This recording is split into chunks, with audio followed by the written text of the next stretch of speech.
Hello, it's me.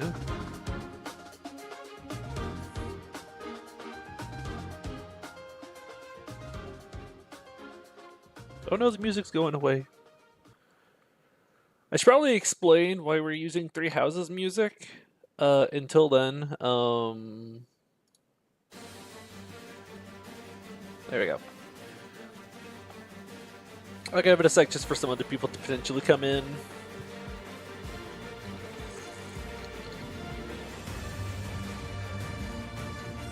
Here, we'll Google, we'll look up real quick.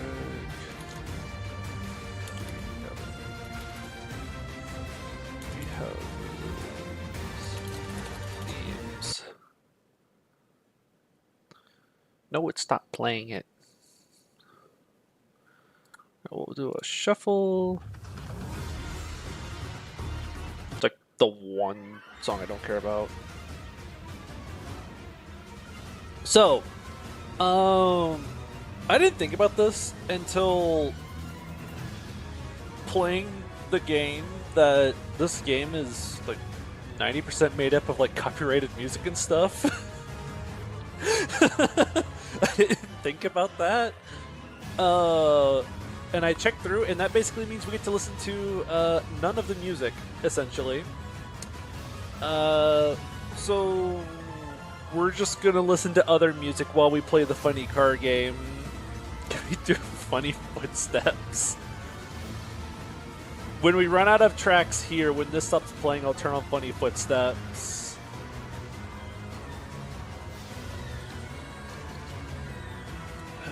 Yeah, I figured I'll just turn on like a playlist mix of the Three Houses map themes. I haven't heard some of these in a little while, so it'll also give me a chance to listen to them again.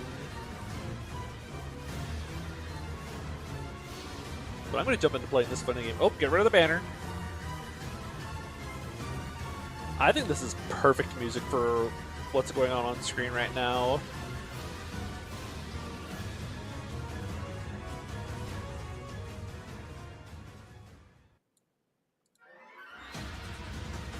Actually, replaying Three Houses right now, so all the music stuff is stuff you listened to recently. Oh, interesting. When did I last do like anything Three Houses related? Little postcard. I remember kind of trying to do something Three Houses related, like maybe a year or so ago. But that's like the most recent time I could think of doing anything related to Three Houses.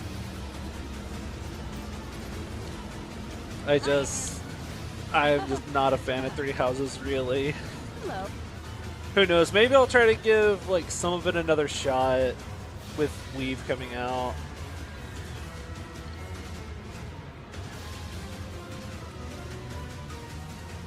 Most recent thing was a no Byleth Maddening run. That sounds actually nuts and crazy.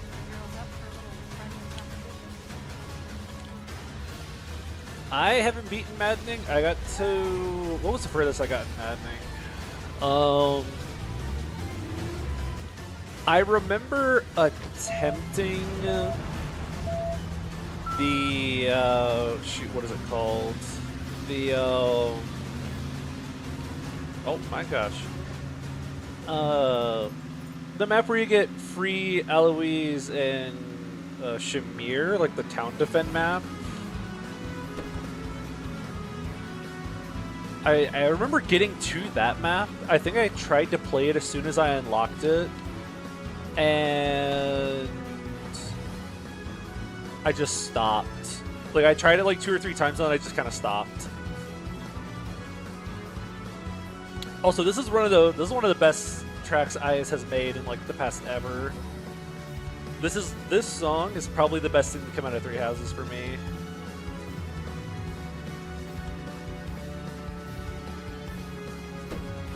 Yeah. During which one's chapter 7? I don't really know Three Houses chapters that much. I have to call them stuff like the Miklon chapter and the Lenato chapter. Fetterson's first Gronderfield map. Oh, okay. Because I think I remember doing Miklon. Yeah, I remember doing Miklon, and then it's kind of like a hazy, foggy mess up until that Aloy Shamir chapter. And then I just kind of stopped. Did the shuffle turn off? Make it stop. I specifically made sure shuffle was turned on so we could listen to all the different tracks. Here, I want a straightaway. Shuffle. Oh wait, that's right. It stops receiving input whenever I click off of it.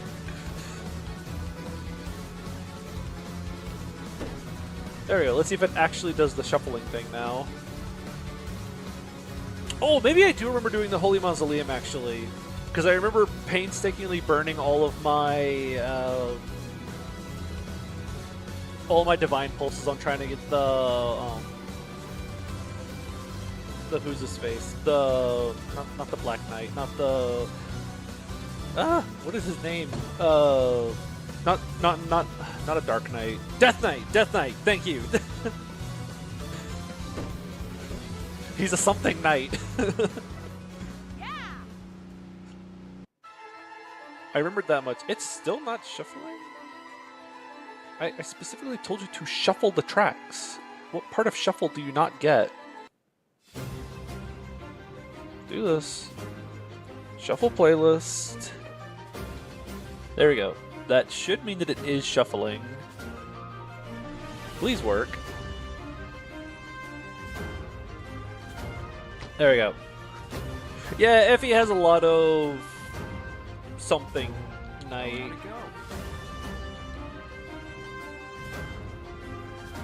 I can't wait for us to get 12 chapters into Fortune's Weave and then Death Knight's gonna show up for absolutely no reason.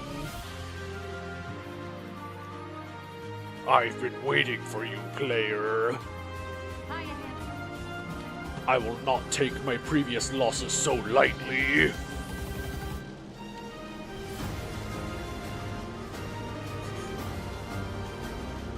Social Knights? That's what they're called in like the older games, or at least in like the Japanese versions of older games, right?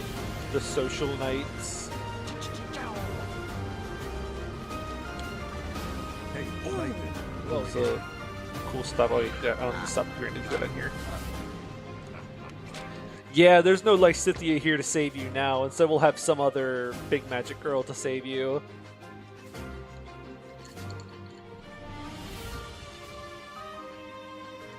I don't really know what the name Social Knight like is or means.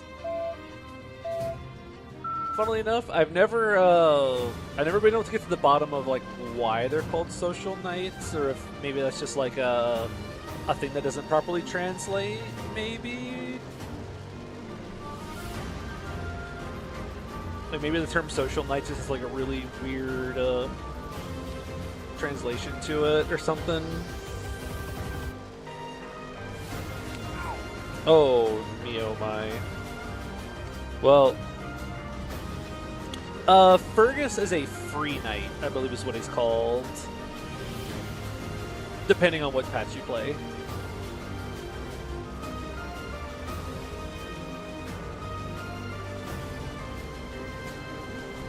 There we go. Yeah, for the sword calves in FE4 are called like free knights. And the promoted ones are sometimes called Forest Knights or like Rangers or whatnot. Which I really like the name Forest Knight. I think Forest Knight's an awesome name. Social Knights is Paladin's Japanese name. Oh, gotcha. I want to get my 3 trophies on this. Okay, it sounds like it's finally shuffling.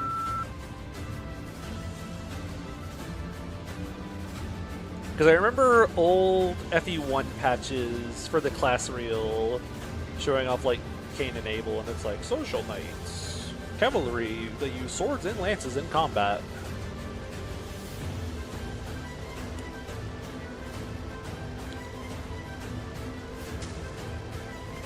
There we go, that was smooth.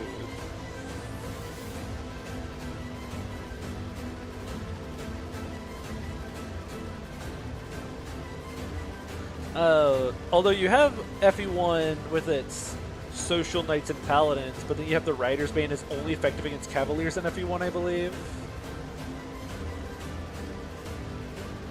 Oh, that's something I want to see in Weaves. Please make effective weapons fun to use.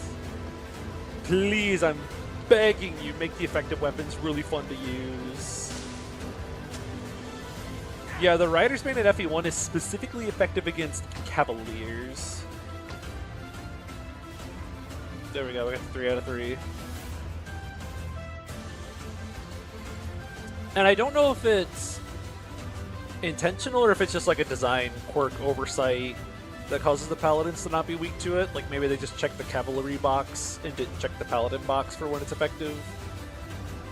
But please, Fortune's Weave, give me like good effective weapons that I want to bash things with.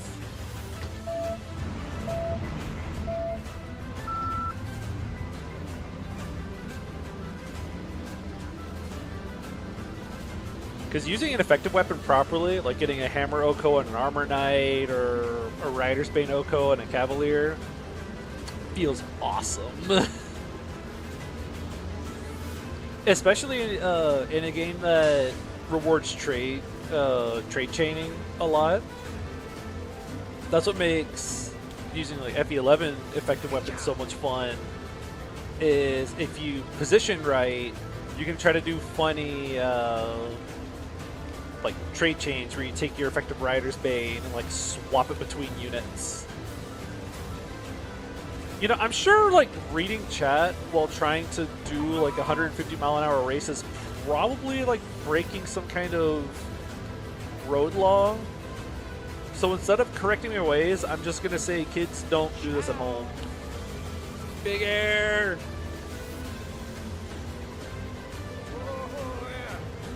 Even for Pegasus Knight being weak to the Beast Killers like in the 3 Days games, I'm not really that much of a fan of it. I feel like bows are already a pretty debilitating weakness for Pegasus Knights already. I don't think they need a second weakness type to have to worry about.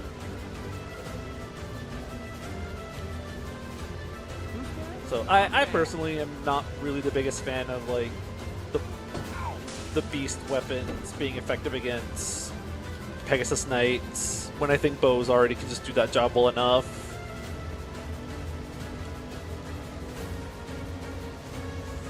Let's see, once we get another straightaway, I'll read this one. Shortcut. Now, there is one thing that I like it for. The one thing I do like it for is when you fight Hinoka in Conquest, the final Hinoka chapter, she has Winged Shield, which grants her, like it removes her weakness to bows. But I found out my recent playthrough that it doesn't remove the beast slaying weakness, so you can still hit her with like Rider's Bane plus like Hunting Knife combo, which is very silly. Very confused about the music here for a bit. I should probably put something on the stream somewhere that says what's going on. I didn't think about it during the first stream, but this game is like 90% copyrighted music. So I kind of can't use the music. So we're just listening to Three Houses music right now. Using the idea of... Don't try this at home. I have such a huge lead, it doesn't matter. They're going to catch... I think the idea might have been that you could promote out of the weakness because it's the only way. I guess so. So like you promote to Paladin and now you're not weak to Rider's Banes anymore. How many enemy Rider's Banes are there in FE1? I know where a couple are in FE11, so maybe that's where they are in FE1.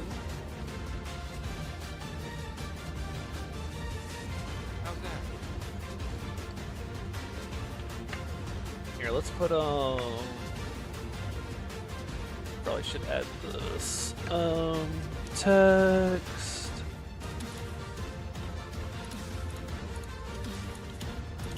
Music.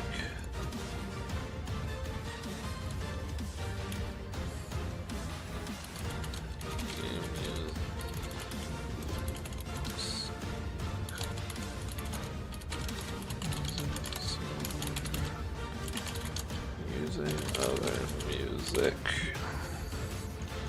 Actually, so we've plugged in the aux cord.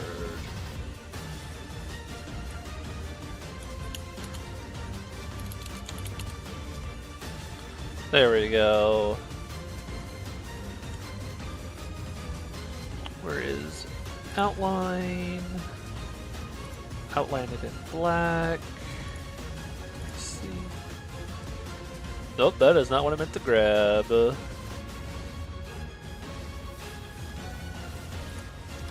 grab. Where do we put this? We'll put it all the way down here at the bottom. Probably make it a little larger to see. That scales it up really fast.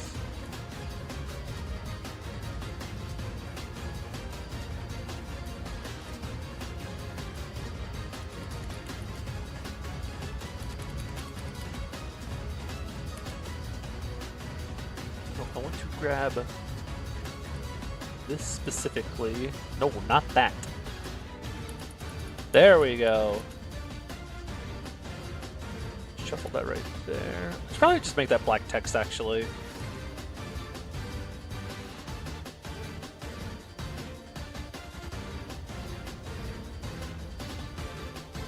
Text. Text color. What does it look like just as black text? Well, now it looks too dark, but we can just put the outline. What if we gave it a white outline now? We can do the opposite. There we go, that works. Change the aux cord to the audio of Garf 2 trailer. Just the Garfield Kart 2 trailer over and over again on repeat. There we go, we plugged in the aux cord. It's gonna bug me that there's no period on that. There we go. Okay, now we can ball.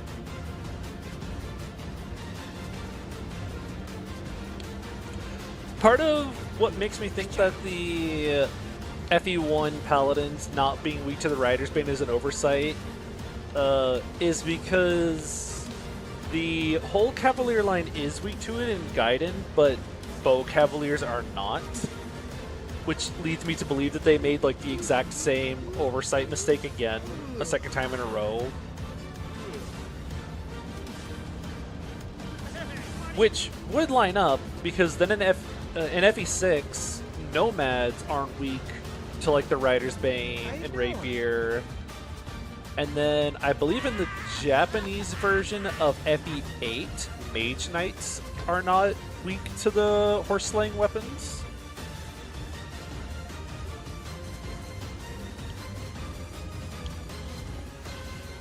And I think the Centaurs aren't either. Meanwhile, in the English version, they are. So it almost makes me think it's like an oversight thing where intelligence systems just keep over and over again forgets.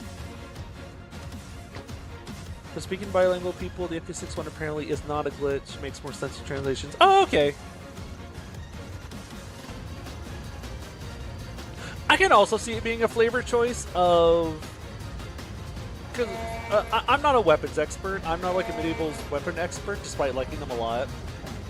But from what I understand, the point of a rapier is to like slip in between slits in armor. You're supposed to use it to like go for the little connecting pieces in between armor and go for thrust. So I can understand it not being very good against like nomads and nomadic troopers because they're not wearing like traditional armor that a soldier would wear. So the weapon itself wouldn't be very good at like piecing through like trying to hit through the Sakaean's clothing or whatever. It's specifically made for like going through armor slits. Point of the rapier is to take advantage of follow-up critical. This is true. We all know the true purpose of the rapier is for Fergus to do the funny crit builds.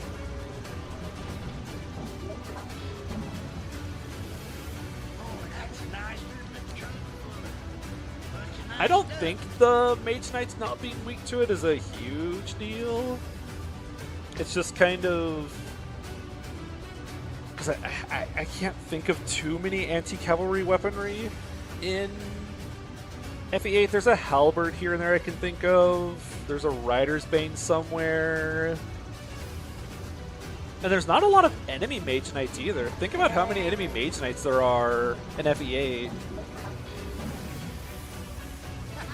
There's some Elfire mage knights in Last Home.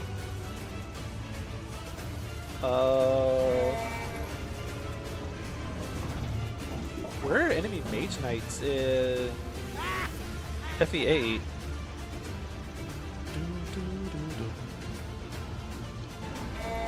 Wow, this game, Three Houses does have like good map music. I just get really burned out of the first one, but otherwise this is like pretty cool map music.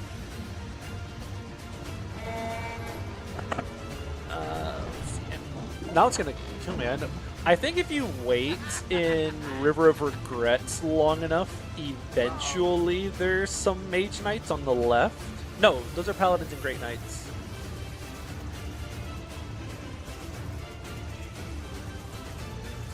Oh, right, there's Selena. Selena's an enemy Mage Knight. But otherwise... good.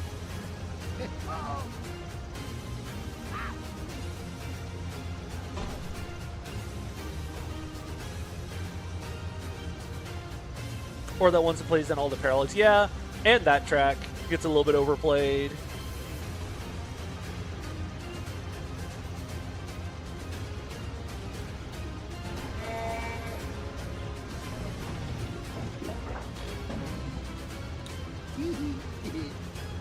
Which is funny that there's no enemy mage knights, considering it's like a class they kind of reintroduced to the series via Sacred Stones. Like, there were no mage knights in... Valkyrie's basically mage knight, just in a different name.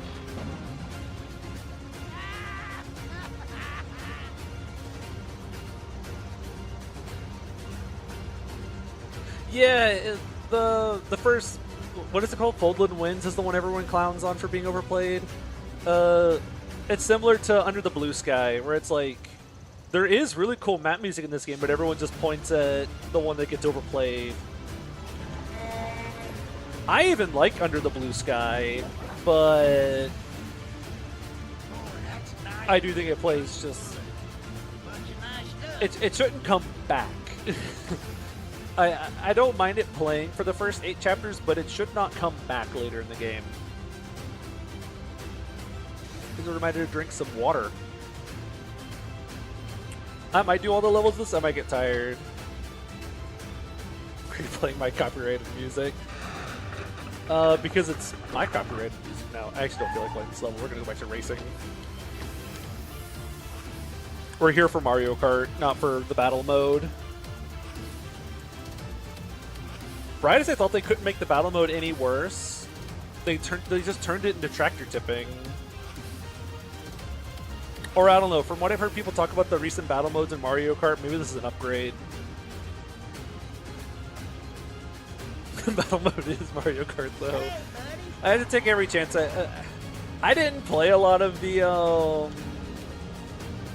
I didn't play a lot of the older Mario Karts. I started with Wii. So I don't have a lot of the same fond memories that a lot of people seem to have for battle modes. Oh, I did kind of like DS's battle mode a bit. Hey, Lightning, you ready for your... Max, stop talking to me. I did like the battle mode in DS a little bit. Thought that was pretty fun. I didn't really care for the battle mode in Wii. Daryl car trip here at...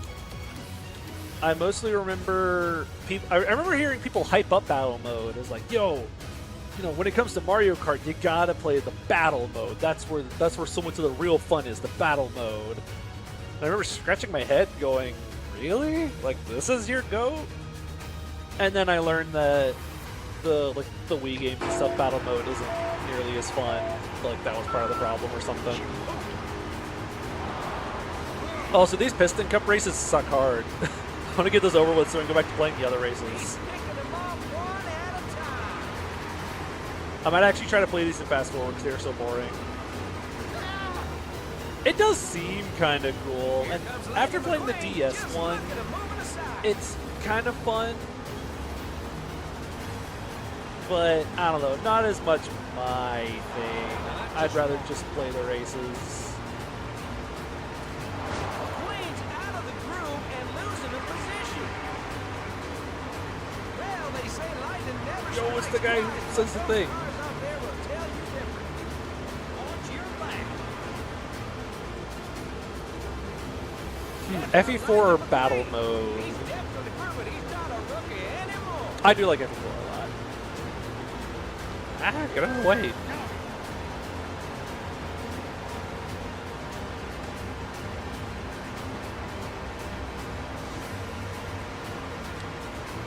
Yes, sir. He sure knows his way around the track.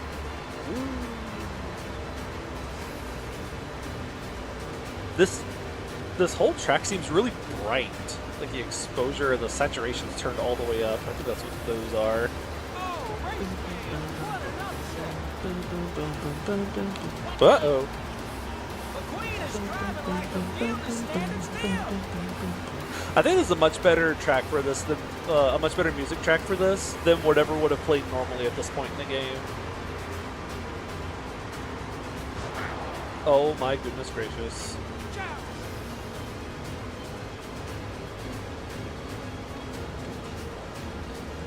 And Lightning McQueen makes it look easy.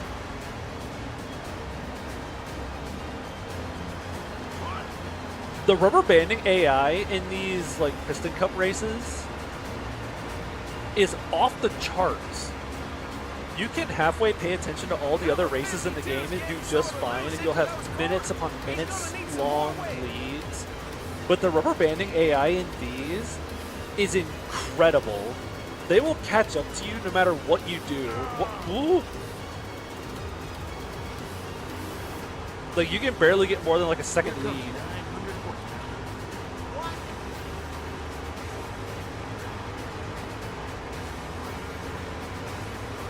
Yo, there's going to be an arena in Fortune's Weave. Maybe Fortune's Weave will have a battle mode.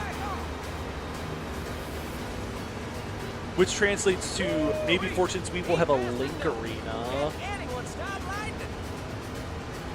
Has anyone ever really played the Link Arena from GBA against other people?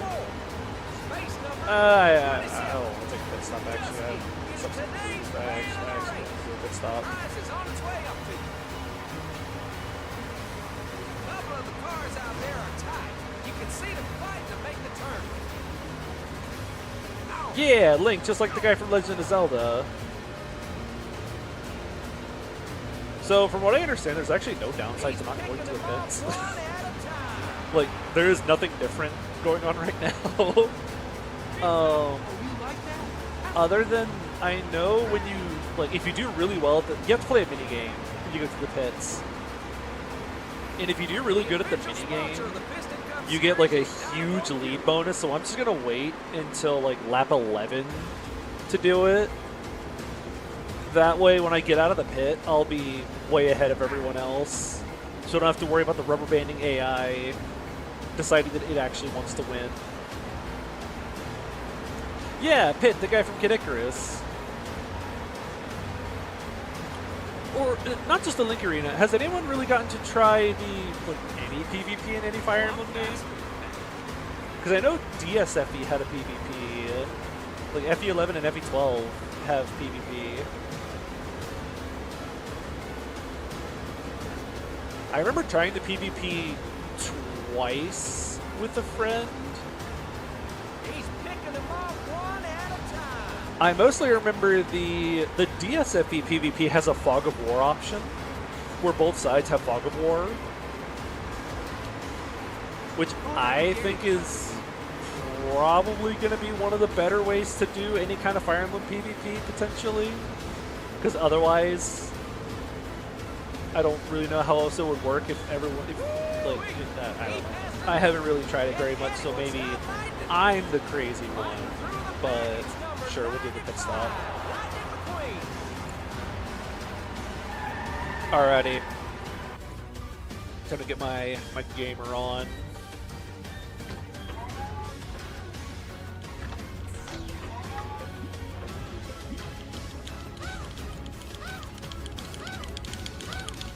Gotta hit those reaction commands. Oh. There we go. Had to channel my inner Mario Party 1 with the analog stick 1. QTE experience! There we go. Hopefully this will keep me... Well, never mind. I'm losing my lead. Bad. They're catching up so fast.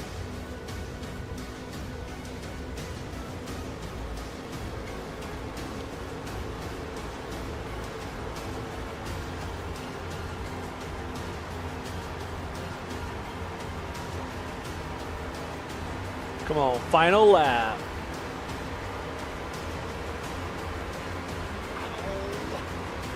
McQueen passes another. You know, he always runs well at this track. Here comes 900 horsepower. 900 horses, like an FE4. And there goes Lightning McQueen, slipping through the pack. Yes, sir. He sure knows his way around the track. Woo, we did it! This track initially made me wonder if I liked the idea of the boss music continuing on the map when it starts playing. Because when it did this, I was like, oh, maybe like boss music shouldn't be stretched out and listened to like while you're playing the rest of the map. And then I heard some good boss music later, and I was like, wait a sec, no. This is actually a really good idea.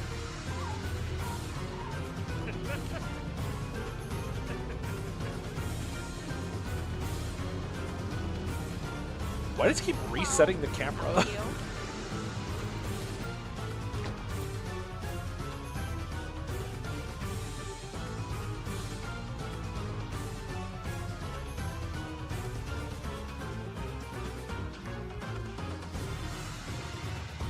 I think it does make it feel super tense if I like the boss music. I think I just don't really like this track that much. Here we go, we have some boost! Because, like, whenever Paths That Will Never Cross or some of the Engage music plays, I'm like, oh, this is actually, like, really cool. I like this a lot. But I think it's just that particular boss music I don't like very much. Which made me sad, because that's the one that plays in, like, the cool escape map in the DLC, right? I know it plays like a continuous boss music, and that's the one it plays. And I remember thinking, like, man, of all things we could have played here, why is it like the one boss music I don't like? Okay, time to boost up. I do not remember this track at all. Anyone else wondering what the queer representation will look like in Fortune's Weave? That is a good question, actually. I'm very curious. How am I losing positions? Who passed me? Oh, they were on a different track. What was I doing?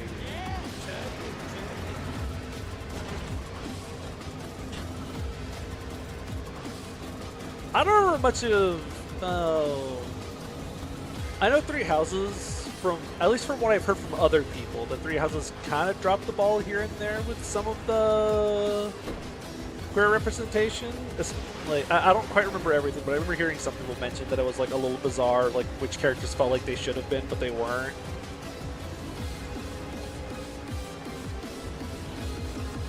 It's kind of difficult for me to say, but oh, I think they went this way.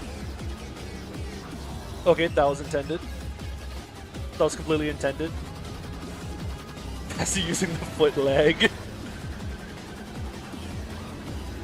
I thought we were supposed to give Sylvia the foot leg. But I know Engage has a couple of characters that are like kind of sort of extremely gay.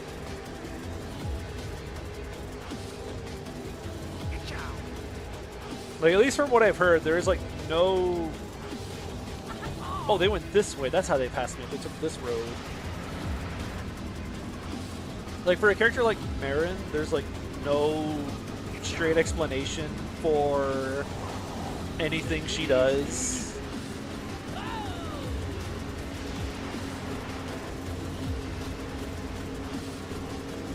Get out of my way. Oh, this is the Shambhala music. That's what this is. The dubstep music.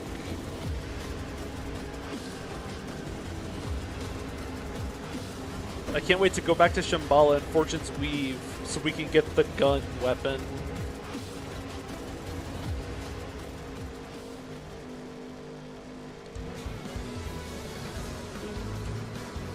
Okay, this time we're going to take the shortcuts properly and I'm not going to look like a complete fool.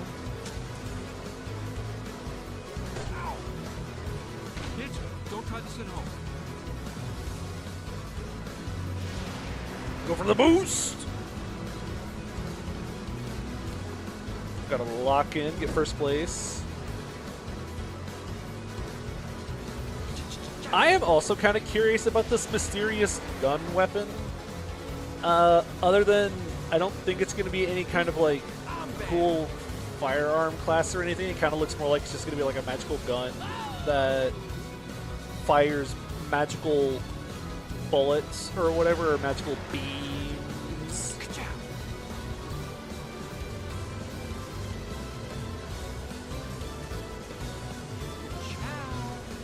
Because I think it'd be really cool to see Fire Emblem try to handle some kind of gun class, some kind of gunslinger class,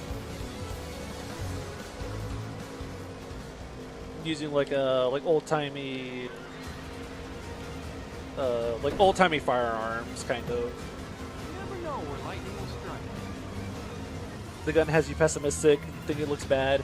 Yeah, if it looks more like I think I mentioned this in our video. Wow, it is pouring outside again. Wow. If I lose power playing cars again, I'm going to flip out.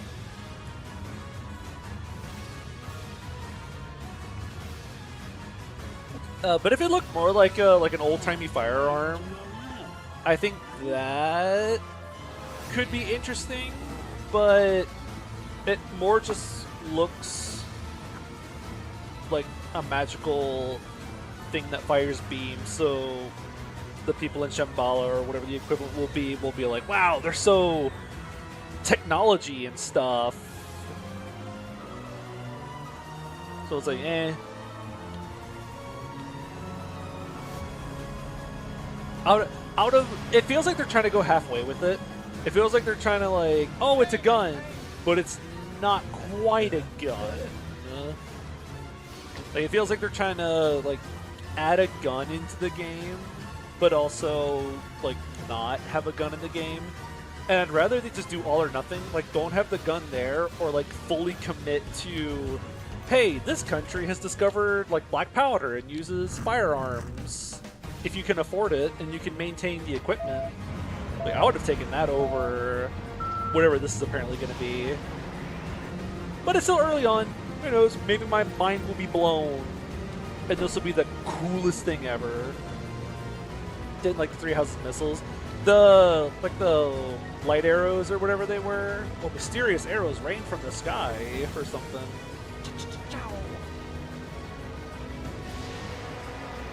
Woo! Pillars of light. That's what they're called. Oh my gosh! Go go go go! Oh my gosh. Watch this. Straight up the middle. Ooh, didn't see that coming. FE7, rain.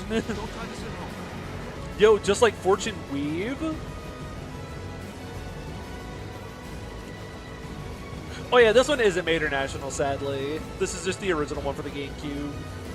Or, I mean, Mario Kart World for Nintendo Switch 2.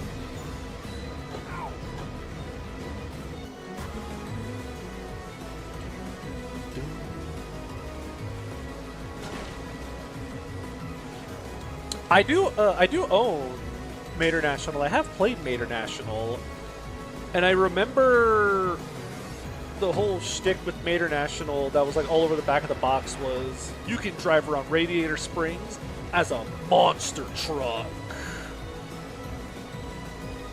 What's Mater National? I think this came out before Cars 2 did. It was like a Wii PS3 game of just more cars. Like, it was basically this game, but on the Wii and like PS3 with some more content. Can I do a 360 in the air? Oh, not even close.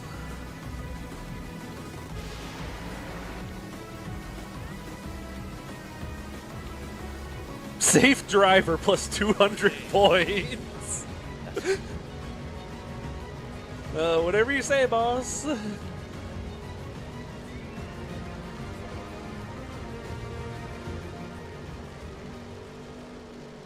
Yo, Mario Bros. Super Circuit for the Game Boy Advance. I actually did play that game at one point in time. I got it from the 3DS Ambassador program.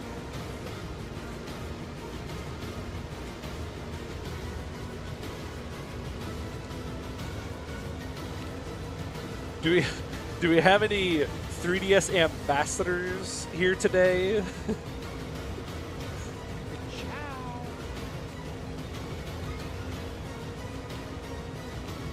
Ambassador is the nice word. I think sucker is the correct word for buying a 3DS before it had games come out for it.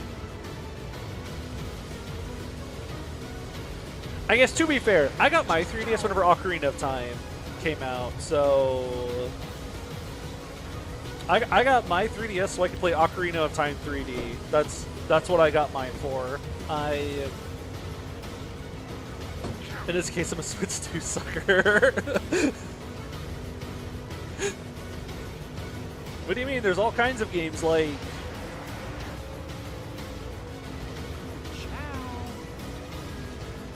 Hey, what is... There you go, third time's the charm. Oh my gosh, I need to look at the road. What games are even out for Switch 2 right now? There's like the Donkey Kong game. Switch 2 versions of Switch 1 games do not count. Stop texting and driving. I'm not texting and driving, I'm reading and driving. Besides, apparently I'm immortal.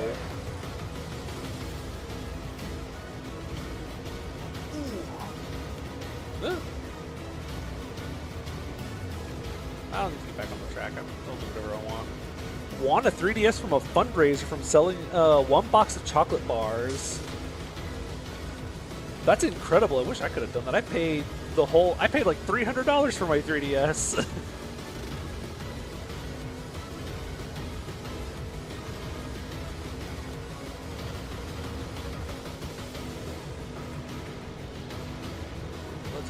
Let's go. Oh! The two being exclusive Mario Kart World and DK, the Witcher game. Oh, right, that game. The Duncan Drive. What is it called? the wheelchair basketball game. Dragon Drive. Thank you.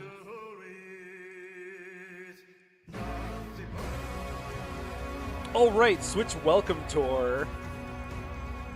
My favorite game, in very heavy quotation marks.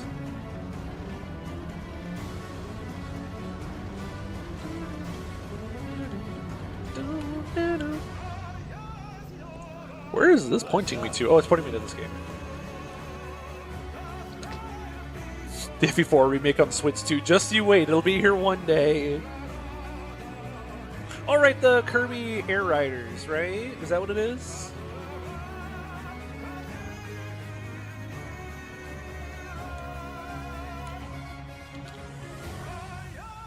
We have to go save all of the hubcaps. Then play as Luigi. I mean, a mode called Luigi to the Rescue, this is basically Luigi's Mansion.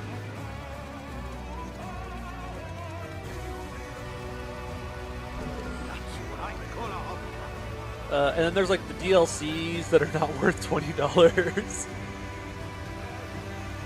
What about the like the upgrade packs things that are like, what are those, like $10 each or something? Where is this? Yeah, oh, it's up top. There's one. Come here, you. Oh, that's reverse. Where's the ghosts? The humans.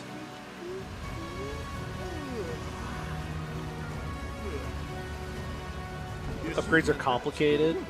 I don't think I fully understand how some of the upgrades work.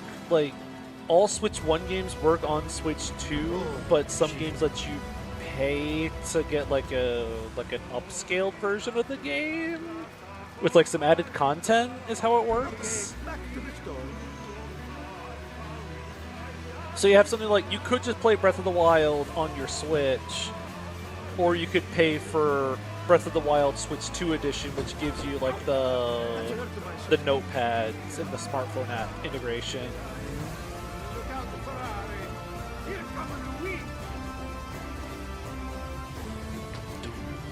Bum, bum, bum, bum, bum, bum, bum, bum, bum, bum, bum, bum. Such a cool final map theme.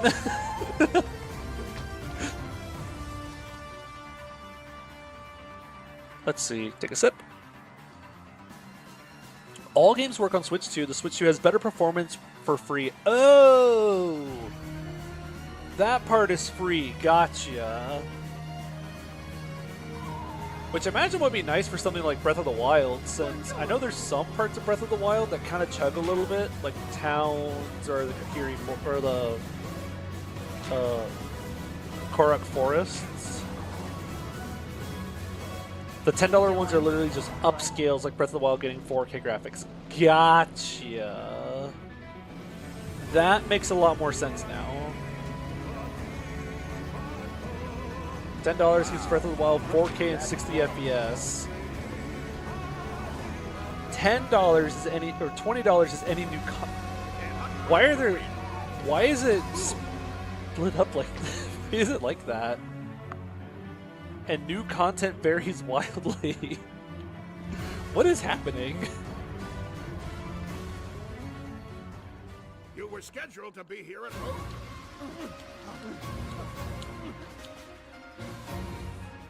Mario Party had $20 for like 20 new minigames. Oh yeah, they added like the camera minigames, right? Where you can play with the webcam doodad. But Kirby for $20 is a whole new campaign. Or you could buy like a whole game for $20. Am I right? Oh, that did not go very well. Oh lordy. Mario Kart Wonder $20 for like 5 mini games. I never actually ended up playing Wonder itself. But yeah, they're not judging on content. I guess we can very clearly see they're judging it just based off of it is extra content, so pay up. Uh-oh. Yeah, it's just a binary of is there new content? Yes, charge $20.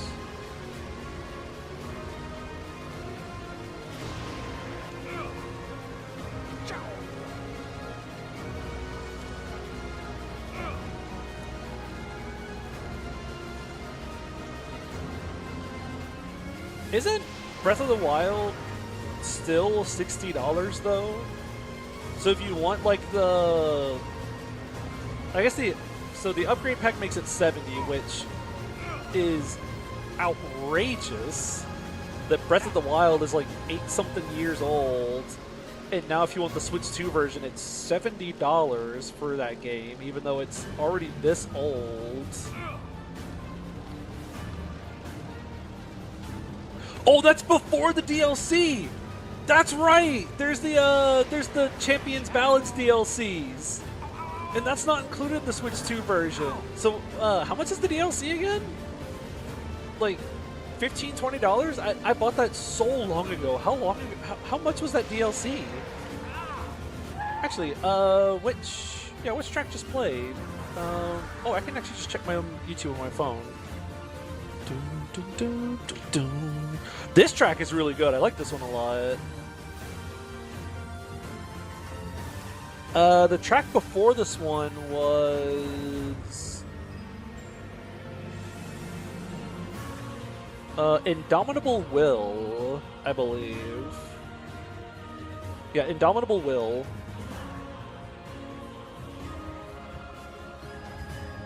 Yeah, but that was like the whole shtick of Mario Kart 8 Deluxe was that it had all the DLC and everything, because why would you recharge people for DLC they've already purchased? Or why would you charge full price for an old game and then still expect people to pay the full,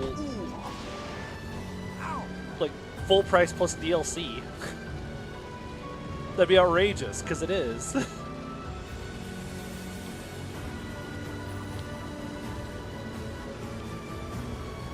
I hope no one saw that.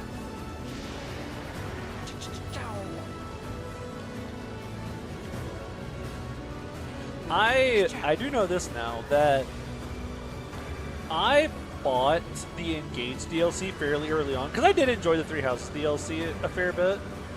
So I was like, oh, like I need to, you know, I can try the,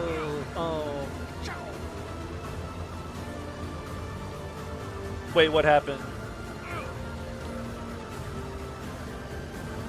Hey, guys, what can I say? Oh no, hold on. I was trying to talk and stuff at the same time. The Three Houses DLC. I liked the Three Houses DLC well enough. The Three Houses DLC, like the mini campaign, I actually thought was like pretty alright for the most part. But the what is it called? Then the Engage DLC came out, and I was like, "Ooh, like I need to get my hands on this, because the Three Houses one was really cool. So that means this is probably going to be pretty cool as well." And I never finished it. No, you're all good.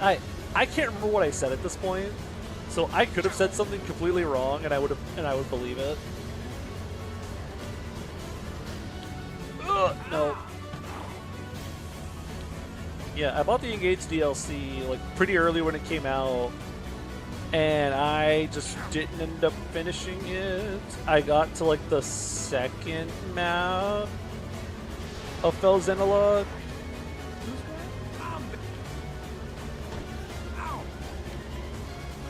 Which is funny, because the whole DLC feels like it feels like it intends for you to have the Micaiah ring when you play it. Because when you drop into the first DLC map, the one boy is like, "Oh, I have a restore staff, by the way. I can't use it, but I have a restore staff." It's like, huh? What do you mean?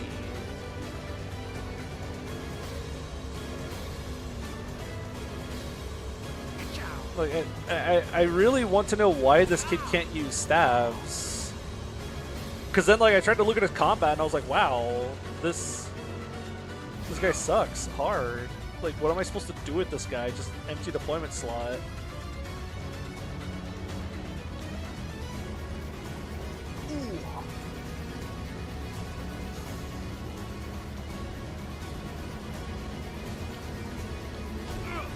Oh, it wanted you to have it. Oh, right, because you have to fix the inventories. That's right, because it feels like it wanted to have its Shackled Wolves cake and eat it too. Because I guess maybe I don't know. I could try to rationalize this in some way and try to get inside their head for why they made certain decisions, but I don't know if I'd be able to. Maybe they anticipated, like, the way the auto leveling and auto equipping worked, maybe they were afraid one of your units wouldn't be in a class that the game would recognize as needing a restore staff. But at that point, just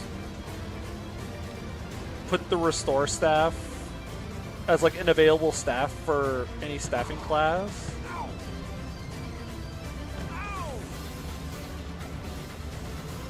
Maybe they thought you'd put restore on bench units because the wolf poison isn't readily clear. Oh, maybe. So yeah, maybe like, I don't know. I can't. I in no way can get inside of the heads of the developers on this one. You only get 3 deployment slots? Right. I thought you deployed 5 units plus the 2 Dragon Goobers, but no, it's you deploy 3 and have 5 total. I'm bad. Right. Why? You never know when lightning will strike. Because it's more like 4 units. Because it's more like 4 units. Because what does he even do? The last kid or whatever his name is, I don't remember. Rafi? Is that his name?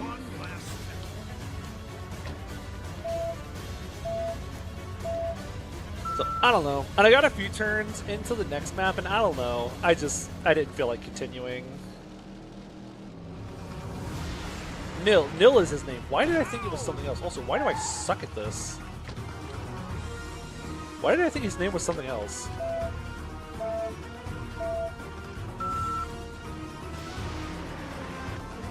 Because I know Nell is the girl, right?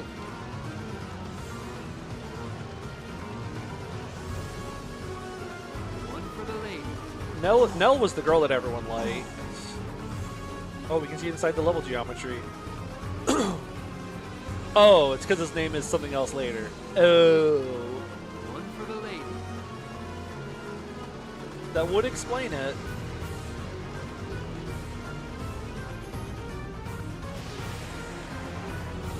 Watch this go through the tires. Thread the needle. Ow. Ow. Oh, watch this go up top. Oh, never mind. Just take the bottom of the path. Just avoid the barrels. Oh, we have holes in the bridge. Watch this. Crazy. Ooh. I think the shuffle got turned off again, maybe. Ow. Yeah, I think the idea of a kind of like set campaign can be kind of cool, where it's like, oh, you have these specific units at these specific levels, because then they can design really tight challenges around it. Oh yeah. But then you have this where it's just like, oh, we made all your units level 15 for this auto leveled in whatever class they're in. It's like, okay, so like you kind of have a handle on the stats, except you don't have the classes nailed down for what classes they'll have.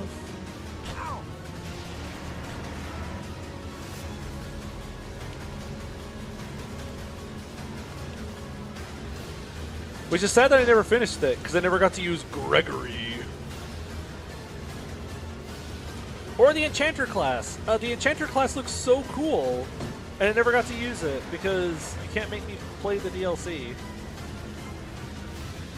So I never got to try out the Enchanter class. The scaling also works really dumbly. Oh, it gets worse.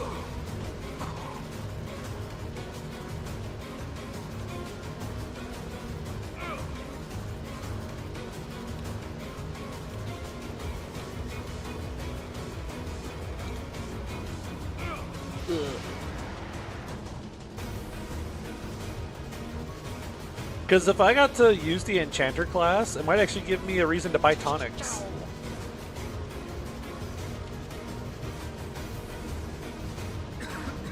Pre-promotes start good but get worse.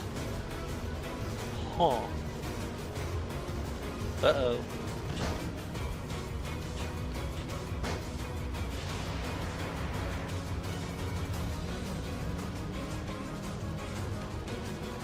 Yeah, I wish it wasn't locked behind the campaign to do it. Like, I paid for the dang DLC. Just let me use the class that I paid for.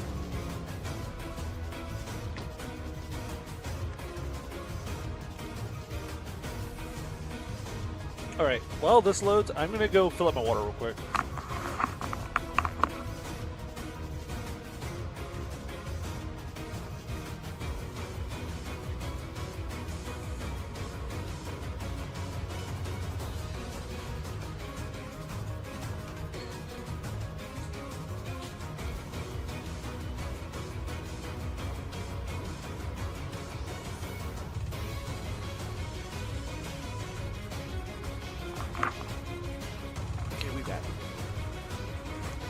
It starts at all your levels are level 10, so Lap is level 10 Merm.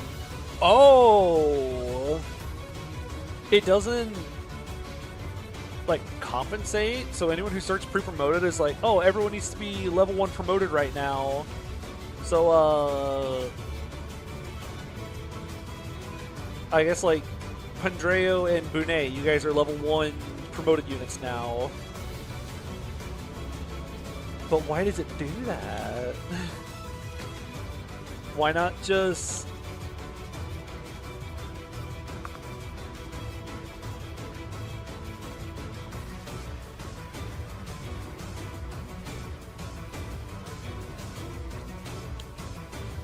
Also creates a weird moment where your pre-promoted units have their class skill in stage 1 but not the next. Finally, Vander with pivot!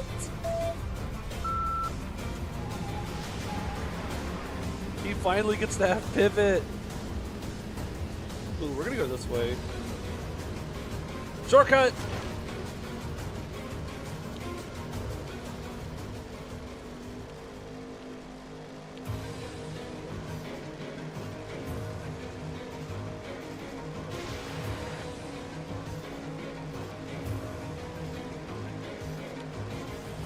Pivot Xander is truly a Calamarca type. No one cares. No, not my go Calo. Anything but that.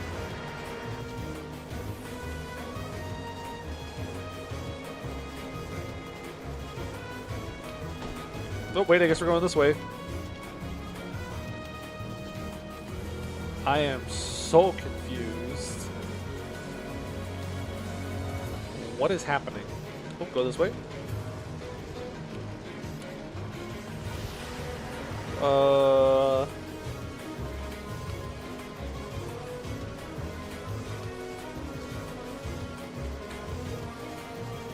Okay, I think we're back on the straightaway. Interesting. One part of Engage where the weapon ranks nerf Pandreo because he's stuck in High Priest. Oh wait, does it revert you back to your like correct quote unquote class for the Fells analog? It doesn't keep what your unit's already a class in.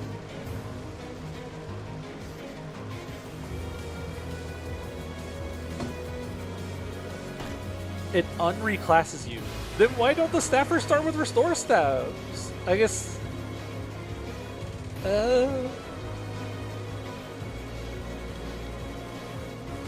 Because at first I thought, oh, Raphael needs to start with the restore staff, because what if you for some reason reclassed all your healers? And now, like, the game doesn't recognize, like, oh, all your healers are in save, so none of these need, Anna's a berserker, not a warrior, despite having an 8 bow rank, but why? It really feels like they want you to make her a warrior. So she can do, like, big magic shining bow warrior. That feels like the design intention. Was that an accident?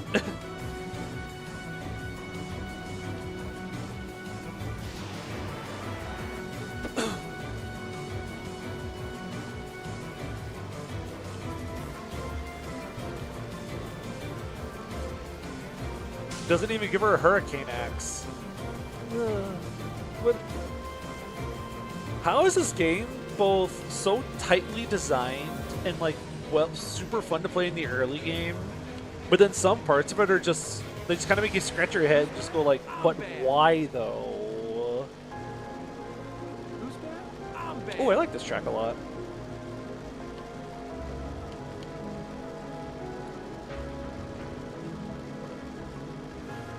Like, sometimes it's just kind of baffling why they did certain things in the game.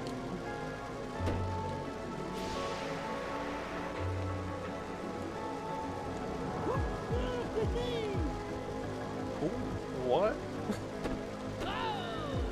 Whoa! Ooh, jump. I am not off the track. Huh? What is happening? Oh yeah. Am I getting pulled over? What's happening?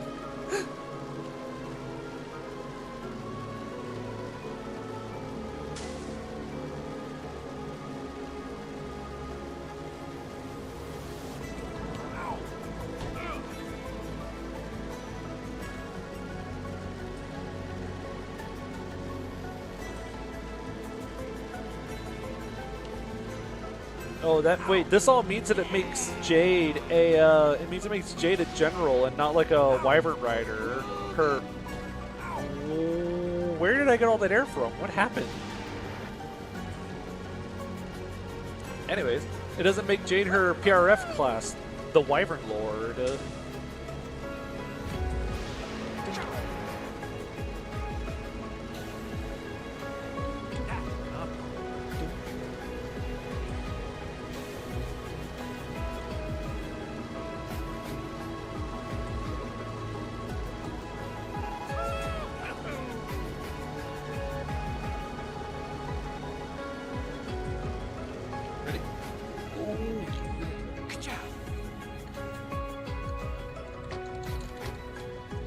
Oh, I forgot to save the game. It's so over.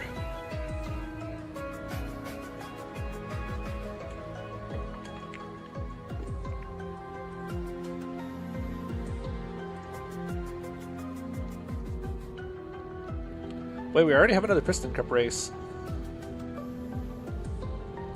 Donuts! Oh, something I hope for Weave that I'm sure they'll do. If engaged is anything to go off of. Please, for the love of God, give us a Jagan character or like a Jagan-ish unit or like literally anything. I'll take a lightning sword at this point. I don't even think the lightning sword's the Jagan of Echoes. Just give me something, please. I'll take a Conquest Dragonstone or something.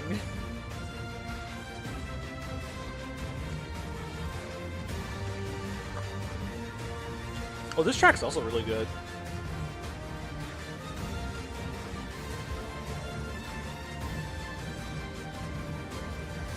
I just want something as like an early game, like, please, like, be the guy who can take a hit or two while my other scrubs get trained up. Definitely in the zone. Just look at his determination. Here comes Lightning McQueen. Just look at him move aside. I guess. So we haven't seen many units yet overall, so I guess it's really hard to pick out like who could possibly be a Jagan potentially. Yes, they did mention determination, just like that one game. You know, when you play a game like Cars for the GameCube, it really puts it in perspective. It makes you think. I could just be playing something like Undertale right now instead of this. Like, I have the free will to just play something else.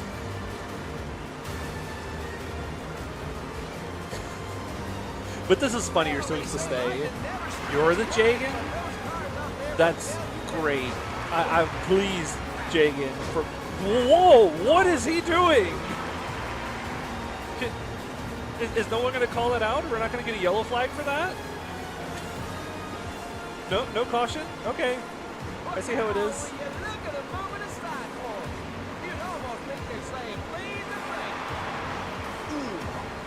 Exactly. The Sunday streamers are supposed to be silly things.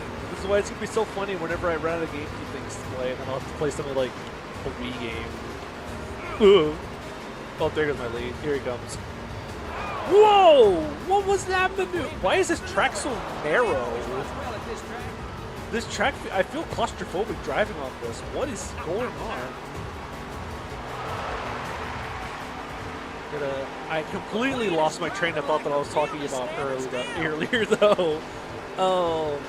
I really hope that we don't end up like Three Houses where everyone starts in like a basic common or noble class. And I, for the love of God, hope that our units start at varying degrees of power. Where like one person is like, oh, this person's like a level 1 cav, this person's like a level 4 fighter, this person's a level 3 mage. All in as like your chapter 1 squad or your early game squad. That way you don't have to build literally everyone up from scratch. I hope there's some like pre-built nature to some of the units, please. Someone has to make a fan remake of Undertale for the GameCube. I mean, that could work. Like, I refuse to believe anything in Undertale like wouldn't be able to run on something like a GameCube. Maybe I have no idea how it runs in the background, but at least with like how the game looks and everything, like I could totally see it like potentially running on something like a GameCube.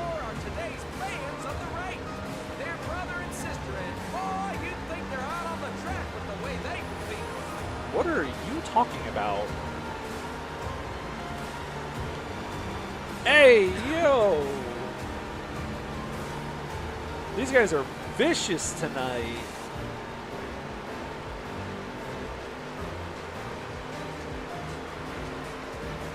Look. The funniest part about Undertale is I've been playing Deltarune. I'm in chapter 4. And so no spoilers, no chapter 4 spoiler stuff, or else I will immediately ban you forever. So going back to Undertale after playing Deltarune, it makes Undertale feel really like simple. Not bad, or like, you know, underdeveloped or anything like that, but just really simple in comparison. Like, it's almost like it's missing something in some cases. Okay, not bad. Just it's interesting to go back to it and go like, oh yeah, there's like random encounters in the overworld that you run into. I don't feel like some of them earlier. Or only having like one person to take action every turn. Like having 3 party members makes Deltarune so much more fun with what you can do with your turns. I'm not even that big a fan of like bullet hell. I just really like Undertale and Deltarune, like in addition to it. Although there's some boss fights that I did actually really enjoy. So like the bullet hell can be kind of fun at times. Like there's some boss patterns that are actually really fun to learn how to get down. Oh, whoa! Bro, what was that? What is happening? What? What just happened? Huh? Okay, we're gonna redeem the pit stop so we can catch up. Wait, quick time. Goal. A button mash. Got it. Up and down, up and down, up and down. Oh, this one's hard. There we go. Y, B, X, B, X. Does Upstream Slave means defeating enemies pacifists? Yes, it does. You have various acts that you can select to try to spare the monsters found in the Dark World.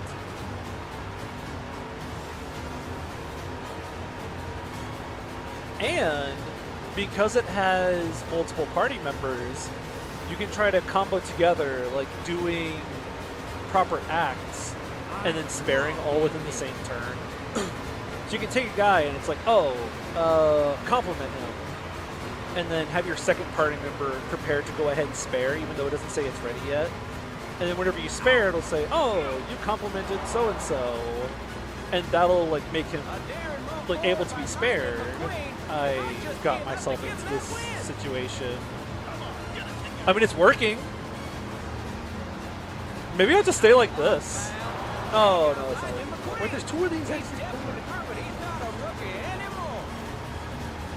Yeah, you can try to like combo acts into spares to like try to get battles done quickly.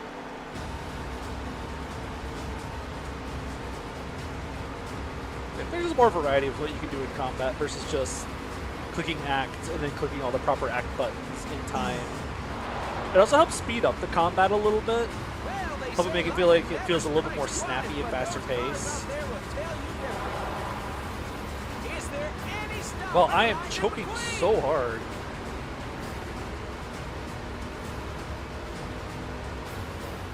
Now you can try to like silence enemies and hit them with your weapons or whatever, but why would you do that? That makes them sad.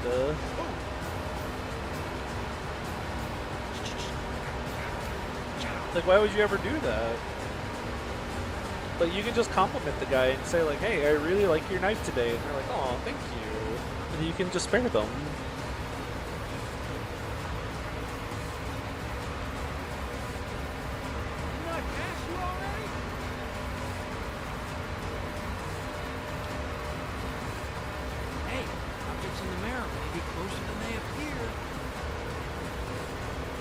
Like going for the good path versus the evil path. Yeah, I totally get that. Me still unable to finish like a dark side route playthrough of Knights of the Old Republic because I don't want to make the party members sad. If I want dark side points, I have to be mean to T3, Beodur, and various other light side members. We can't be mean to them, especially T3. Like, come on. What kind of monster would be mean to T3?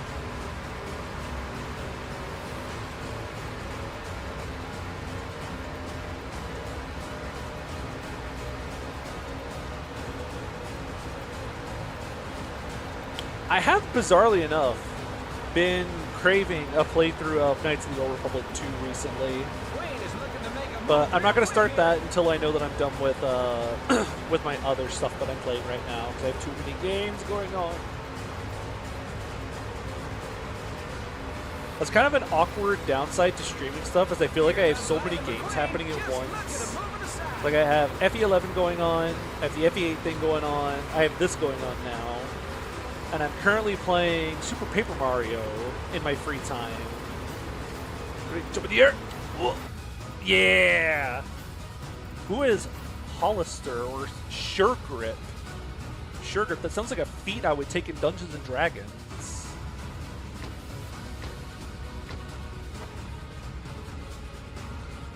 Why did he look at the camera for a sec?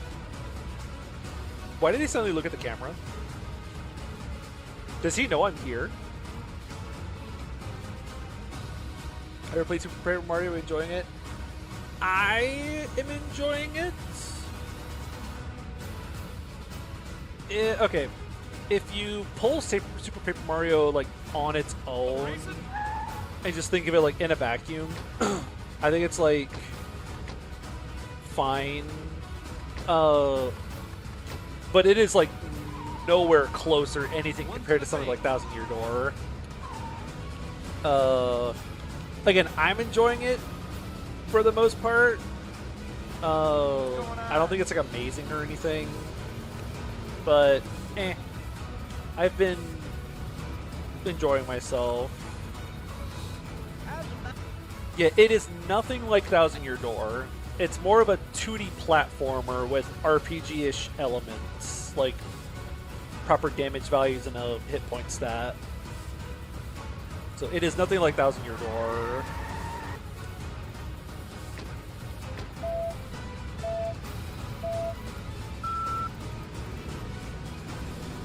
Alright, so we have to follow Mater for 2 laps and do this.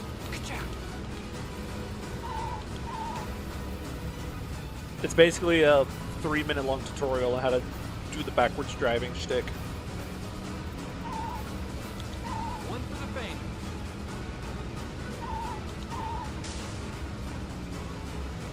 Yeah, I don't mind Super Paper Mario. It was the first Paper Mario game that I played, so I'm a little biased.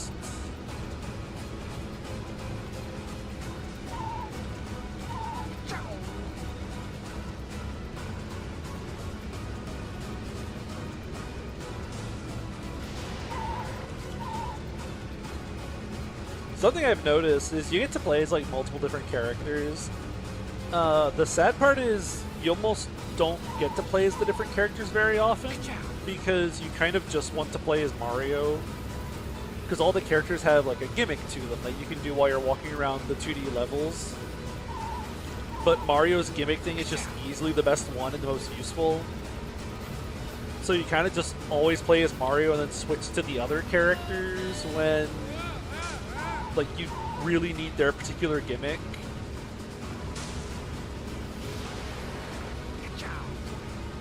And some of the pixels, which are like your almost like your party members, almost like your partners, almost where they like you find different ones and they have like gimmicks to affect the world in some way.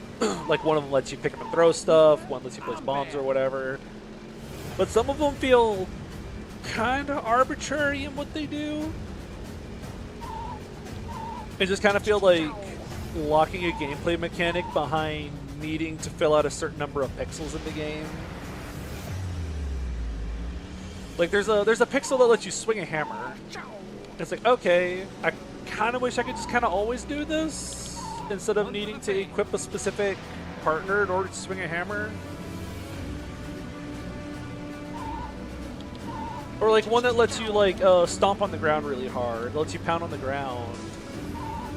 So anytime you see like a switch that needs to be pounded, you have to like go into your quick menu, switch your partner or pixel, and then pound the switch. And it's like, I wish I could just do this, like press the jump button twice and now I pound on the ground or something. Oh yeah.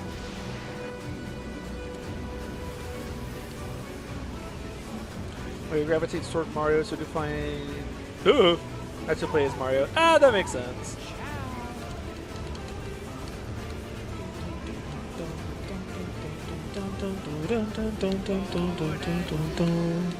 Uh-oh. Right to go left.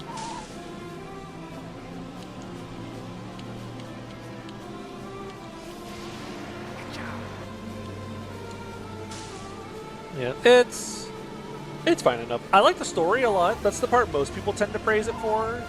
If you ever see anyone talk about Super Paper Mario, the story is what they always talk about and mostly mention. But I think most of the narrative, I quite enjoy it. Lightning McQueen is quicker than you.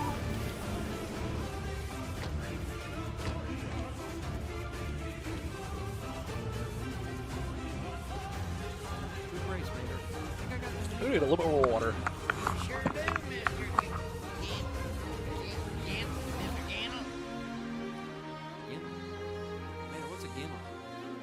It's your name backwards. Hello. Raider, my name's not written. You're not so good with the whole spelling thing, are you?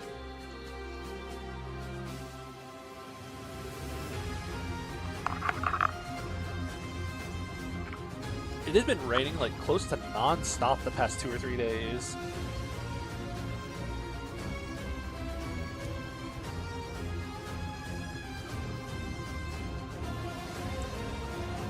Woo, we can drive backwards now. We can do the whoosh, drive backwards.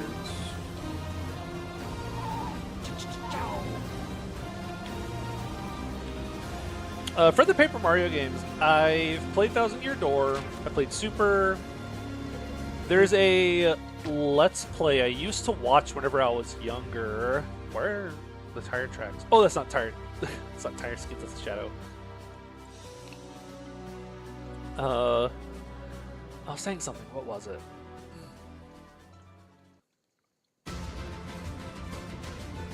Keeping cool, Sheriff? Nope. Speed. Alright, we have to race this guy.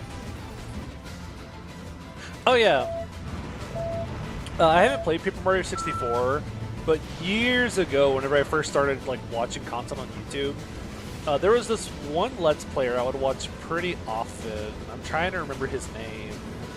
It doesn't really upload anymore, but he used to do like glitch videos and like Let's Plays. And he had like a 100% Paper Mario playthrough. And I remember watching that a couple of times. I don't know, I just thought it was real fun to watch. So I remember watching that a couple times. And yeah, I played Thousand Year Door. A friend lent it to me. That's why I got to play it. A friend lent it to me. And then, oh lordy, what's the track? I'm just gonna get caught or off the track. There we go. I played Super First. I played Sticker Star. I remember nothing about it whatsoever. What is this track design? But I remember like absolutely nothing about Sticker Star because there's nothing to remember about it.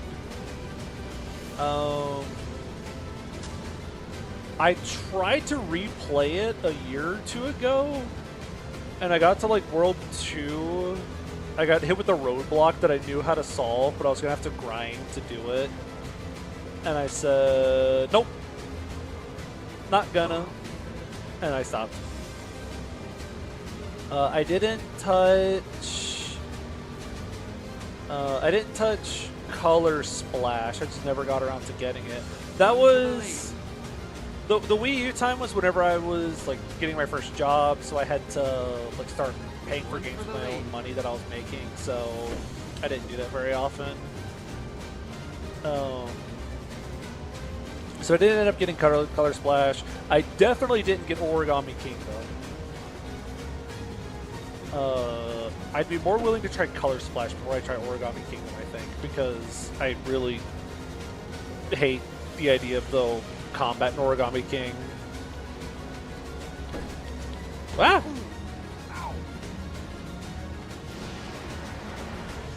See, I haven't played those.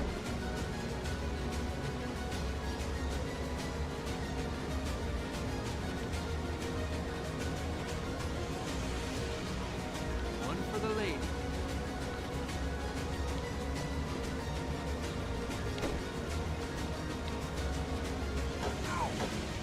Oh, gosh. I'm back. Let's put me back on the track. I have such a big lead, he's never going to catch me.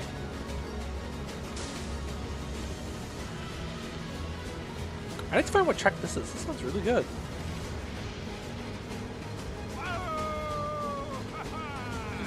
Yeah?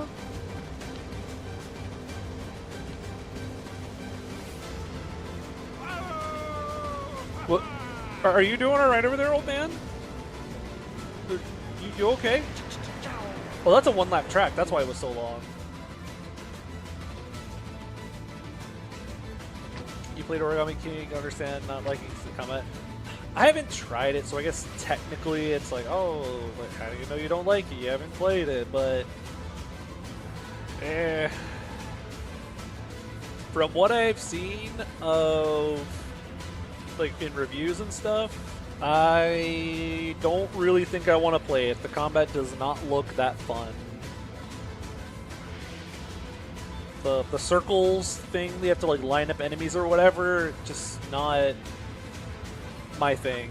I would almost rather I could just do it Super Paper Mario style, where I just run up and hit guys with a hammer or jump on them. Yo, bonus points. We can buy new skins in the shop. We unlocked a new zone to play around in. We haven't gotten any word about a Paper Mario beyond Origami Kingdom, right? I think that's the only one we've gotten so far. Or we haven't heard anything new beyond that, aside from the Thousand Year Door remake, I guess.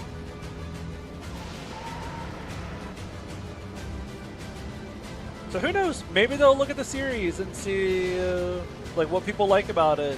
Maybe they'll make adjustments. From what I've heard, it sounds like some people really liked some parts of Origami Kingdom.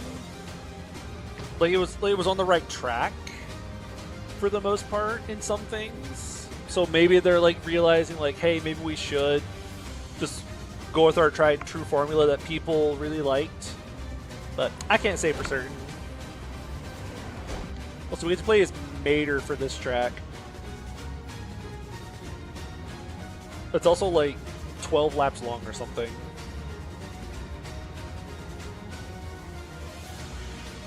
What is this song? At what cost? This is good. When does this even play? Mater, I can't see around you.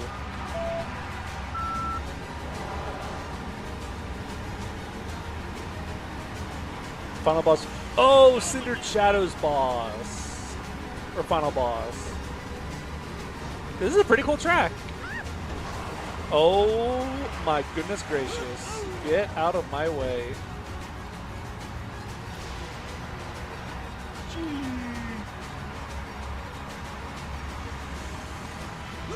I don't remember anything about it, sadly enough. I remember some kind of gimmick about needing to like save the other 4 students because like their blood was being stolen or something.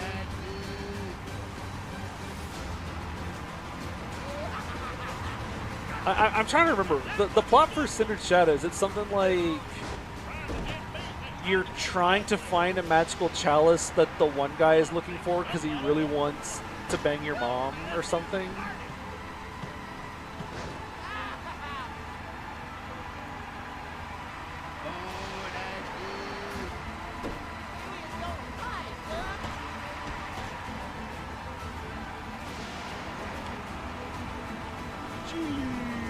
At what cost is what I ask myself when I look for eggs in the grocery store.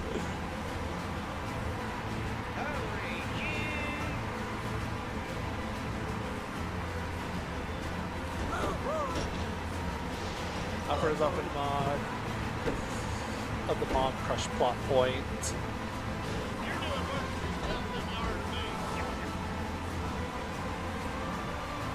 Yeah, that's all I remember about him. I don't remember if he had any other kind of ulterior motive, but all I remember is that he really liked your mom. And that's the only thing I can remember about him.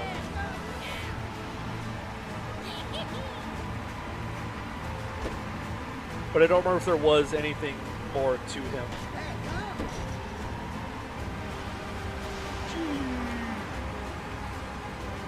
Oh no, can't make that.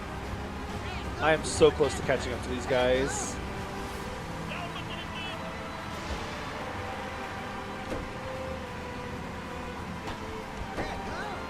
Oh me, oh my, what is happening? No! No, come back! This track is kind of not great.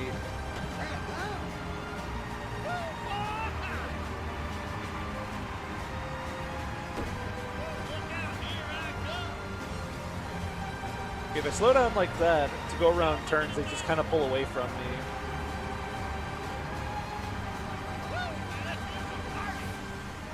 What is this figure 8 circuit level design?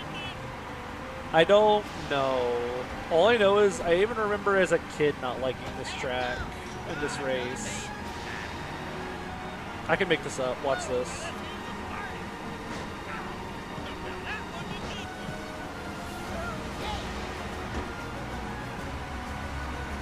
Ow. I think as long as I get 3rd place, I get the reward for beating the race.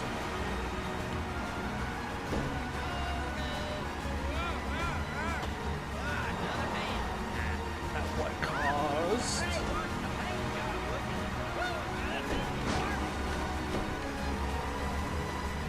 Ugh. Final lap! Can we at least pull out 2nd? Oh, wait. Oh, I almost had that turn.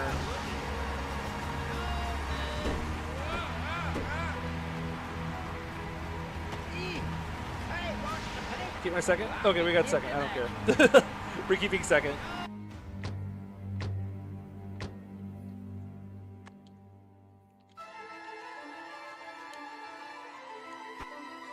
one is this one again? Is this... Was it still At What Cost?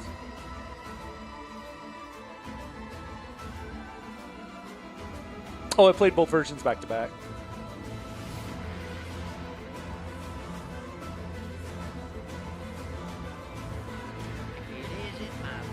Wait, they didn't unlock the thing that I wanted. Do you have to get first place to unlock it? Oh my god, I think you have to get first place to unlock the thing that I wanted.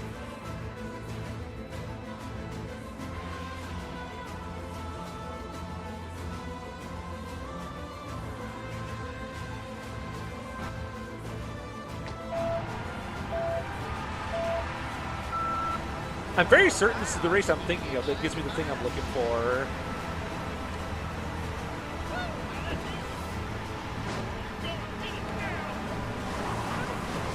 Oh my gosh.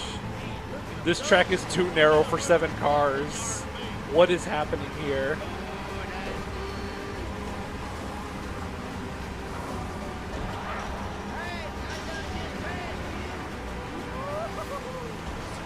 Whoa!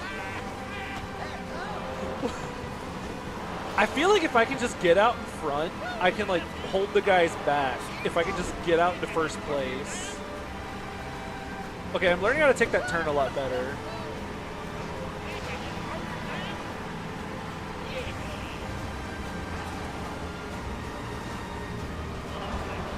Oh, let's go. Hold up.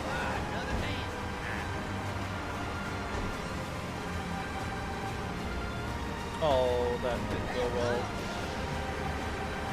Okay, now that I'm in first, I think I can hold the lead and just stay in first.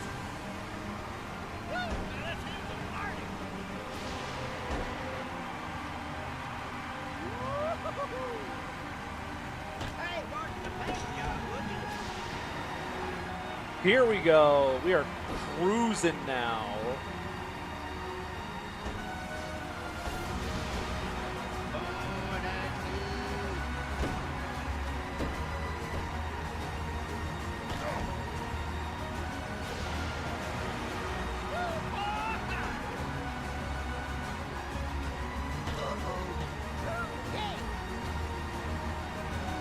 Who put a stop sign in the middle of the track? What do you think is going to happen? It's to catch you off guard, to see if your instincts kick in.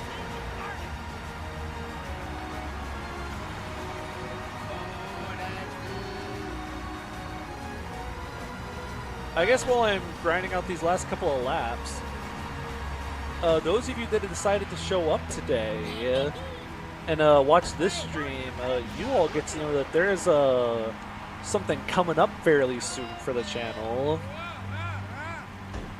And it should be this Sunday. Are we repeating the same track?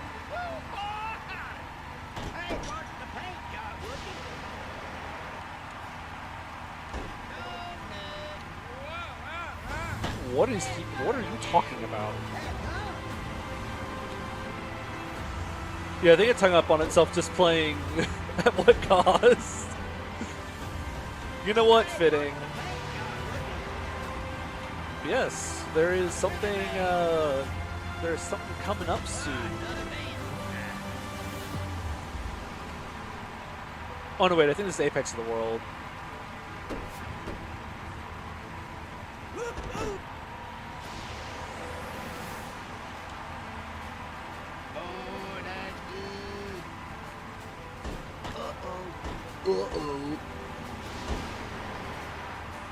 Yeah, we had both versions of Apex of At What Cost. Now this is Apex of the World. Final lap.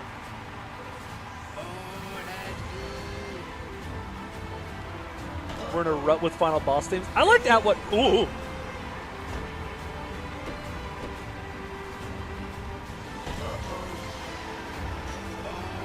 Funeral of Flowers next. There we go, we got it. Yeah, once you get into the front of the pack, you just sweep.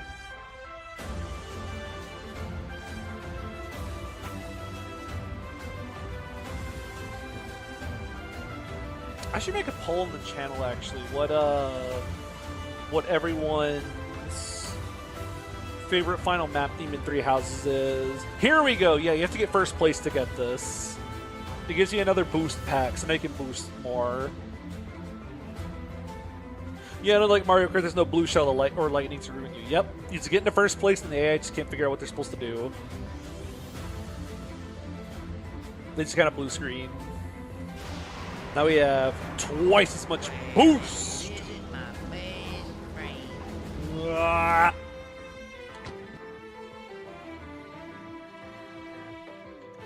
Yeah, I need to. Maybe I'll make that a poll. What's the best final map track in Three Houses?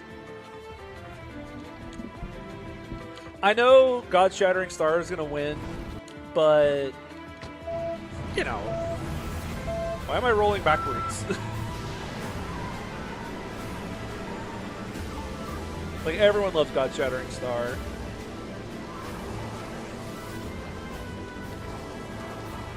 I haven't really got to hear Funeral Flowers. I know I have a friend that really likes Funeral Flowers.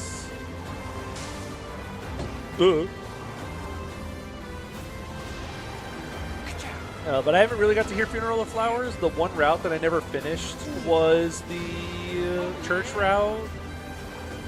I just got bored. I played Blue Lions first. Beat it. I played Crimson Flower next. Beat it. I waited like a year or so.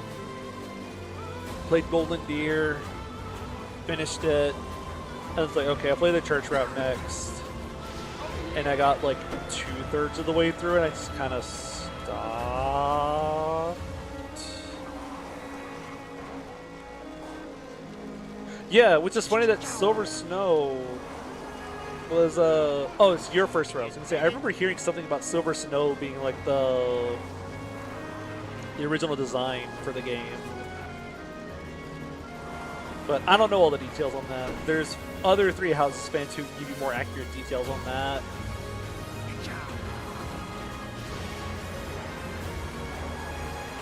But I never ended up finishing Silver Snow. But I've heard Funeral of Flowers is a very good track. And I've heard it a couple times. Maybe it sounds better, like, in the map, potentially. Like, maybe the stakes of what's happening, like, enhances the track.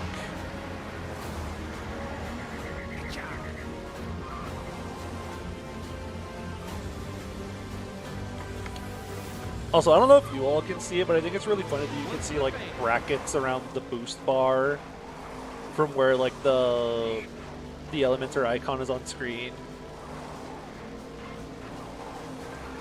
Oh, not Funeral Flowers, but a really good track.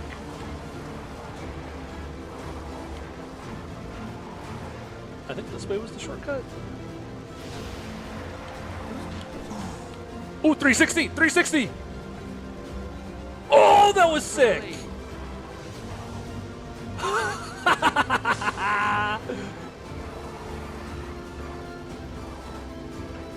That is now my greatest achievement in gaming. Doing FE6, true ending Iron Man with no hard mode bonuses, that has been dethroned.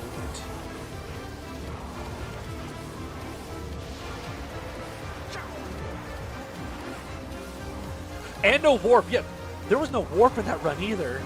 I keep forgetting about that. I didn't have warp for that run because I played Chapter 14 in probably the historically most bad way possible. Like the actual worst way you could have ever played Chapter 14. I think people playing blind could have played that map better than I did in that run. I don't know what I was on when I was trying to play that map. Oh, Lord. But I was... I must have gotten hit with like a stupefy or something before starting that.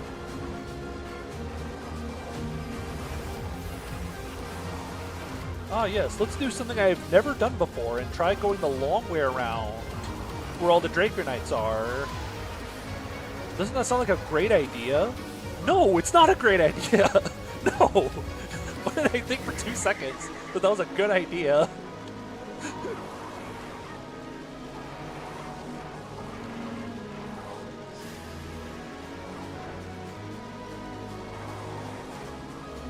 I split the army, but I was actually really confident in splitting the army because that kind of feels like how the map was supposed to be done. But I don't know what I was cooking with chapter 14. I was just, I think I was like under a lot of stress, and it sounded like a good idea at the time. And I was like, oh yeah, this is definitely a good idea. We should do this. And then realizing shortly afterwards that, like, no, walking in the sand for like an extra 40 seeming turns is a bad idea. I got your 500 horses right here. BF6 stuck on chapter 21 with no warp or anything. You can do it with no warp. The I don't know like how familiar you are with FE6, but the reinforcements in 21 are zone based. So if you try to split your army, you're going to trip a bunch of zones all at once.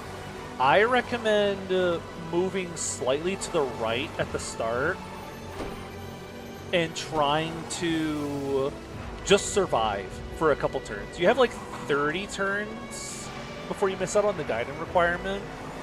So just take your first couple turns and just stabilize. Just do whatever it takes to keep yourself above water. Oh, Funeral of Flowers is playing now.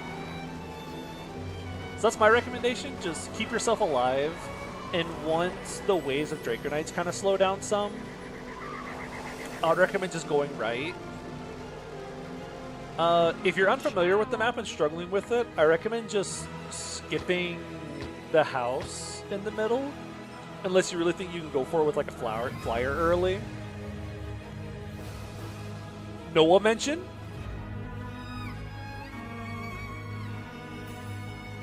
Noah's Peak.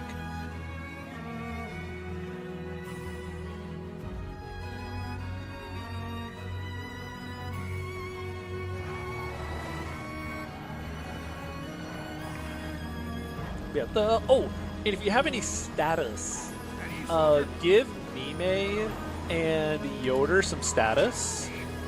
They are actually really good at hitting with status stabs. So if you need to like silence an air cal mage, maybe you can. Something I like to do. Yeah, the wyverns are basically endless. One thing I did was pick out a wyvern lord and berserk him, and that kind of helped with thinning out some of the weaker wyvern riders here and there, because they'll just kind of turn on their own squad and start bashing them. Berserking an air cal mage.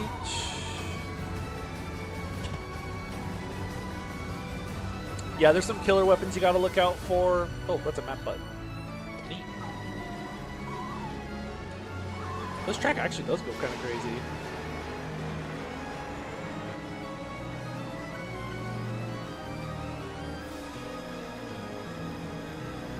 Full speed ahead! No!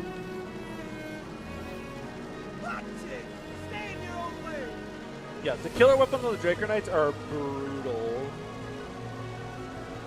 I would probably recommend, if you have any Siege Tome status, S ranks, all of your like best gear, use it in 21. 22 is also kind of scary, but you're not on like a time crunch in 22, so you can kind of like take your time a little bit with 22 where you need to. So just all of your best gear, you can burn most of it in 21. Like any sleep uses you might have, again, silences are really useful there.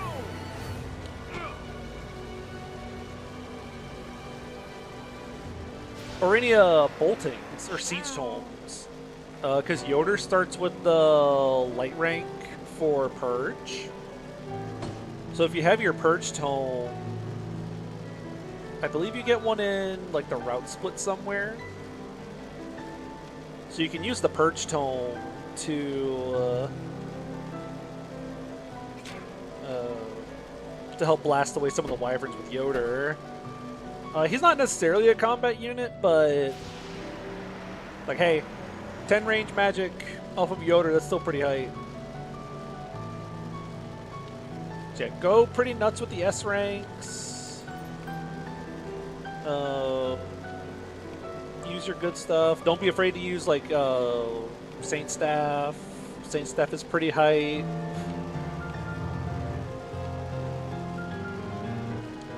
What is playing right now? Oh, this is Funeral of Flowers still.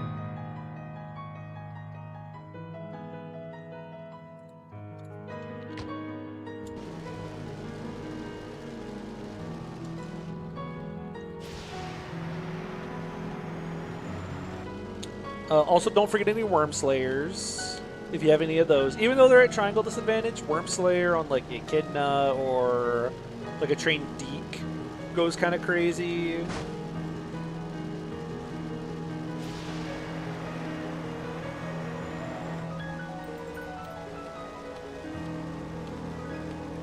I don't want to play the next Grand Prix track.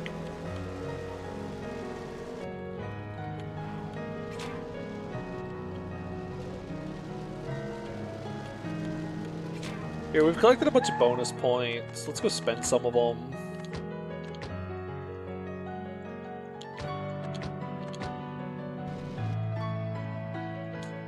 So that'd be my advice. Just don't be afraid to use all your really good stuff right now.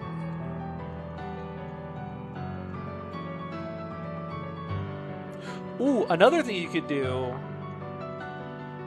if you're really afraid about like losing party members, even ones you don't think you're going to use longer term, find who like your 18th worst unit is, or whoever your like least useful unit you're deploying is, and you can deploy Merlinus instead, and try to have him like bait out an attack somewhere. Are you using Gonzalez at all?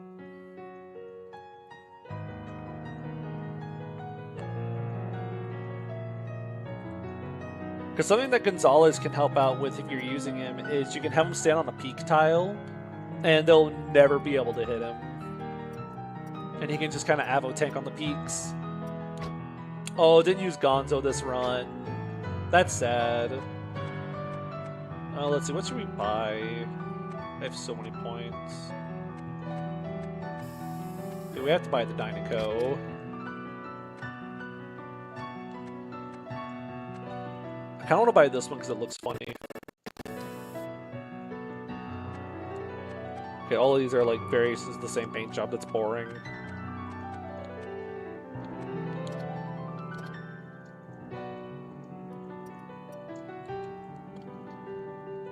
You have Ariel, but Ellen doesn't have the light rank to use it. Yep.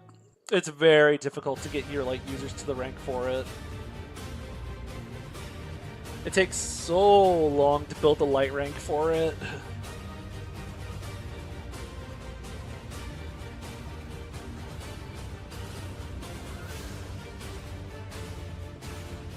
I did get Yoder to S rank light once in the Wheel of Death.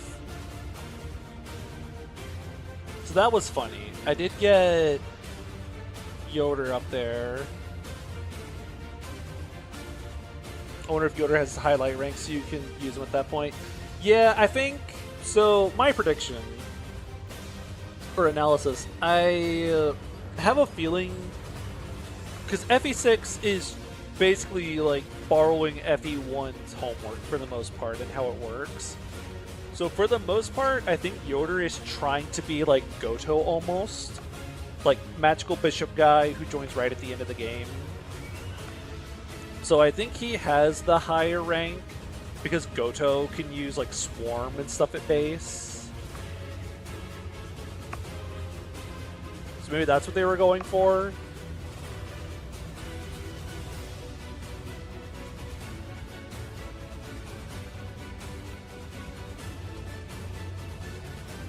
Well, I've been going right at 2 hours. I'm definitely going to be able to finish this next stream. There's not a lot left. So I'll definitely be finishing next stream. I'm not 100%ing the game. You can't make me. But I'll do the next part at some point. But thank you everyone who decided to stop by. Always appreciate seeing everyone. Don't forget any likes or subscribes, anyone who's out there. Always appreciate those. They go a long way. And I will see all of you around. And good luck with Chapter 21. I'm wishing you the best. See ya!